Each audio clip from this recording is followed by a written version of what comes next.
Hello student, welcome to study fact. আজ আমি তোমাদের কাছে ইতিহাস, দশম শ্রেণীর ইতিহাস বিষয়ের দ্বিতীয় অধ্যায় অর্থাৎ সংস্কার বৈশিষ্ট্য পর্যালোচনা, এই অধ্যায়ের দ্বিতীয় অধ্যায়ের কিছু টপিক নিয়ে বিস্তারিতভাবে আলোচনা করব। তোমরা যদি আমার আগের ভিডিওগুলো দেখে থাকো তবে তোমরা জানবে অবশ্যই যে এই অধ্যায়ের আরও কিছু গুরুত্বপূর্ণ প্রশ্ন নিয়ে কিন্তু আমি আগেই তোমাদেরকে আলোচনা করে দিয়েছি। আজ আরও কিছু গুরুত্বপূর্ণ প্রশ্ন নিয়ে তোমাদের কাছে আমি আলোচনা করব। আমার ভিডিওটা যদি তোমরা শেষ পর্যন্ত দেখো তবে তোমরা অবশ্যই যে আজ আমি যে টপিকগুলো নিয়ে আলোচনা করছি সেই টপিকগুলো তোমরা বুঝতে পারবে। তা আজ আমাদের টপিক হলো যে ঈশ্বরচন্দ্র বিদ্যাসাগরের বিধবা বিবাহ এবং নারী শিক্ষা তিনি কিভাবে প্রচলিত করেছিলেন, এবং তার সাথে আমি তোমাদের হান্টার কমিশনের সুপারিশ এবং নব্যবঙ্গ আন্দোলনটা সুস্পষ্ট বিবরণ দিয়ে বুঝিয়ে দেবো। আমি আবারও বলছি, আমার ভিডিওটা যদি তোমরা লাস্ট পর্যন্ত দেখো তবেই তোমরা এই বিষয়গুলোকে আরও ভালোভাবে বুঝতে পারবে। আমি আমার ভিডিওটা শুরু করার আগে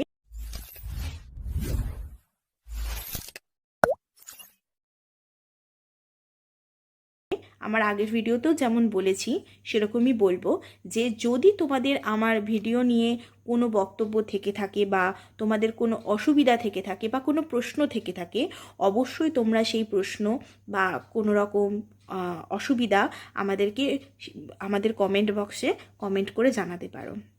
আমরা অবশ্যই তোমাদের কমেন্টের মাধ্যমে তোমাদের সেই সমস্ত সমস্যার সমাধান করে দেওয়ার চেষ্টা করব। শুধু এই টপিক নিয়েই যে কমেন্টে জানাবে তা নয়, তোমাদের যদি নিজস্ব কোনো বিষয় নিয়ে, পড়ার বিষয় নিয়ে তোমাদের অসুবিধা থেকে থাকলে তোমরা অবশ্যই সেটাও আমাদের কমেন্ট করে জানাও। আমরা অবশ্যই সেই বিষয়টা তোমাদের দেখে সেই বিষয়ের যে প্রশ্ন সেই প্রশ্ন তোমাদেরকে আলোচনা করে দিয়ে তোমাদের সমস্যার সমাধান করে দেওয়ার চেষ্টা করব। আমার এই ভিডিওটা শেষ পর্যন্ত দেখো। আজ আমাদের টপিক হলো বিধবা বিবাহ আন্দোলন, তার সাথে নারী শিক্ষা ঈশ্বরচন্দ্রের যে প্রসার ঘটিয়েছিল সেটি, এবং হান্টার কমিশনের সুপারিশ এবং নব্যবঙ্গ আন্দোলনের সংক্ষিপ্ত বর্ণনা। তা প্রথম আমি বিধবা বিবাহ আন্দোলন নিয়ে বলি। বিধবা বিবাহ আন্দোলনের ক্ষেত্রে কিন্তু পণ্ডিত ঈশ্বরচন্দ্র বিদ্যাসাগরের নাম ওতপ্রোতভাবে জড়িয়ে আছে। বিদ্যাসাগর বিধবা বিবাহ প্রবল সমর্থক ছিলেন এবং এই ব্যাপারে কিন্তু তিনি প্রথম সরকারকে একটা ইতিবাচক পদক্ষেপ নেওয়ার জন্য বাধ্য করেছিলেন। বিধবা বিবাহ আন্দোলন বলতেই যার কথা আমাদের মাথায় আসে সেটি হলো ঈশ্বরচন্দ্র বিদ্যাসাগর, এবং তিনিই কিন্তু প্রথম সরকারকে এই যে আইন যে বিধবা বিবাহ করা যায় বা সমাজে বিধবারও বিবাহের প্রচলন দরকার বা আছে, তাদেরও একটা জীবন আছে, তারাও বিবাহ করতে পারে, এটি যে সমর্থনে যে একটা পদক্ষেপ, সরকারকে কিন্তু সেই সমর্থনের পদক্ষেপ নিতে প্রথম বাধ্য করেছিল ঈশ্বরচন্দ্র বিদ্যাসাগর। কিন্তু 1837 খ্রিস্টাব্দে একাধিক পত্রপত্রিকায় কিন্তু বিধবা বিবাহের সমর্থনে বক্তব্য প্রকাশিত হয়েছিল, এবং বলা যায় যে বিধবা বিবাহ প্রচলনের ব্যাপারে তার উদ্যোগের আগেও কিন্তু কিছু প্রচেষ্টা লক্ষ্য করা গিয়েছিল, এবং 1837 খ্রিস্টাব্দে তার সমর্থনে তো বক্তব্য প্রকাশিত হয়েছিলই। প্রসন্ন কুমার ঠাকুর প্রতিষ্ঠিত ও সম্পাদিত দ্য রিফর্মার পত্রিকায় 1838 খ্রিস্টাব্দের 25শে নভেম্বর সংখ্যায় বিধবা বিবাহের পক্ষে হিন্দু বিধবাদের বিবাহ, the marriage of Hindu widows নামে এক নিবন্ধ প্রকাশিত হয়েছিল। কি বলছে?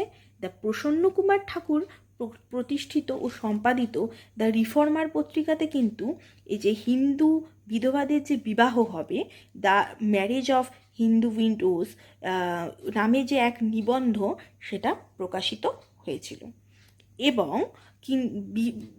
বিদ্যাসাগর এ ব্যাপারে সংগঠিত আন্দোলনও কিন্তু শুরু করেছিলেন।